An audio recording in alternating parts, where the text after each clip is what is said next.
Okay, good morning guys. Nandito tayo ngayon sa Toyota Wigo ng misis ko.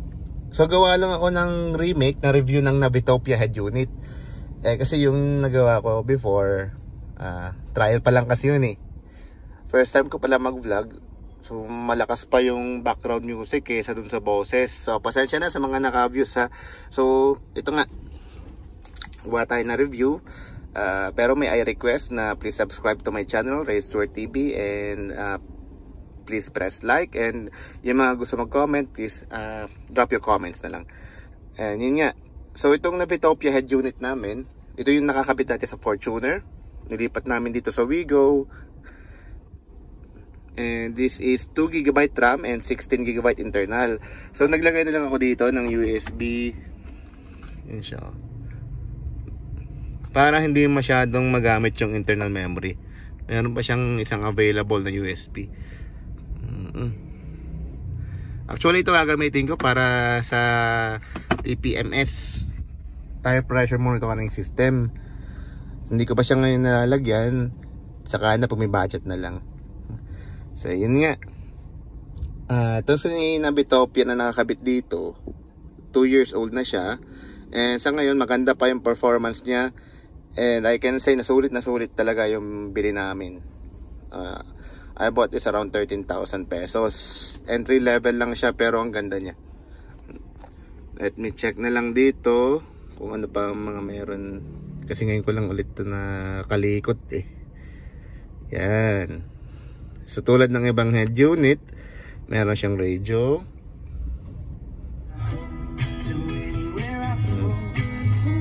Diba? Ganda rin, no? Malinaw din yung tunog. So ito yung offline navigation niya, yung Cygic. Medyo matagal lang talaga guys mag-load si Cygic. And recording na sa GPS niya. Ito yung GPS antenna niya. Yan. Kasi pag binili nyo ang ganito, isang set, free na ang installation, tapos meron pa siyang, talaga kompleto siya. May RCA cable, pwede kayo mag-install ng TV Plus, and also may GPS antenna siya. Obvious naman talaga, may GPS antenna. Kasi gagamit ka talaga ng GPS pag Android. And bakit nga ba, yung iba nag-upgrade ng Android head unit? Unang-una sa navigation. Kasi yung mga previous model ng sasakyan 2015 pababa, hindi lahat merong navigation yun. So yung iba na hindi high-end, kailangan bumili sa kasa, mag-avail sa kasa, o bibili kayo, if I'm not mistaken, nung huling tanong ko sa Fortuner namin 2015, ano yun, 25,000 pesos, GPS chip and GPS antenna. Hindi tayo magpay-premium, may bayad. Hindi ka lang. Yan. Diba? Okay na. Yan yung offline navigation niya. So, syempre, ito si video. Check natin yung sample video ni Navitopia. Linaw, no?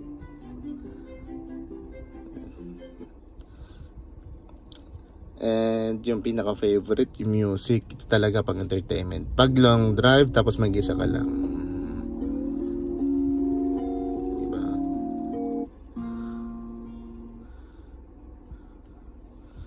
Meron din siyang steering wheel control.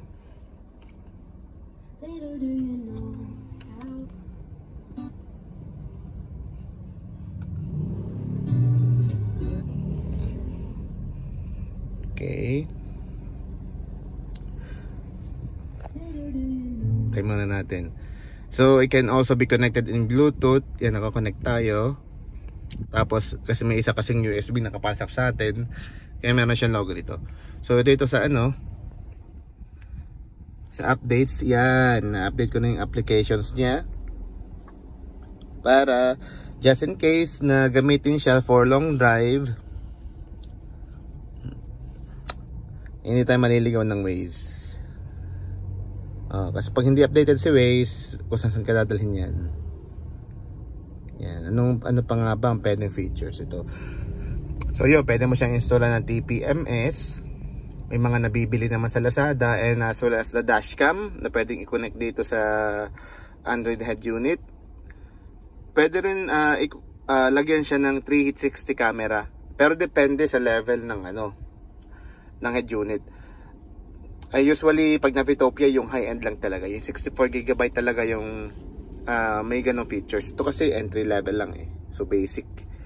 And mga naikabit ko lang dito, mga naikabit ko lang. So ito, yan, yung reverse camera niya. Yung camera kasi kailangan ng linis yan, medyo malabo. Tapos yung front camera niya, yan, siya, Toyota original front camera. Ako na yung nag-install, pinili ko lang sa Lazada. And yun nga, may steering wheel control. Ito usually ginagamit talaga pag may mga kids na kasama yung YouTube, kasi libangan nila yun entertainment. And nag-check din minsan ako ng email dito. We also use Google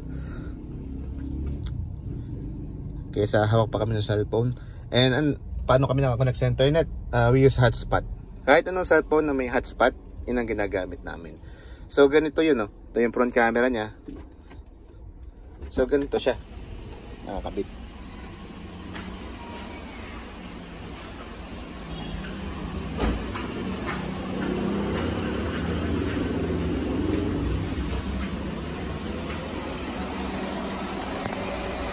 So ayan siya, nasa siya ng emblem ng Toyota.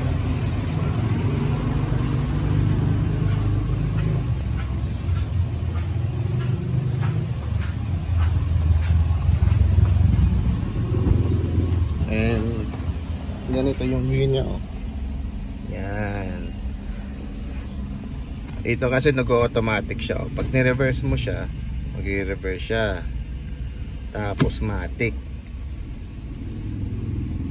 magpo-front siya. Out natin to, yan, mag-out tayo lahat, out natin lahat ng applications. So reverse, back to park, automatic siya. Ulit natin reverse. Yan siya sa reverse. So pa-park natin. Yan. So yun guys, ayun yun, mga features ng Navitopia. May enjoy nyo pa kapag halimbawa kayo na mismo yung gumagamit. Mas marami pa kayo matututunan o matutuklas sa sekreto ng ganitong Android head unit. So thank you so much for watching guys. Please like and subscribe to my channel. Have a good day.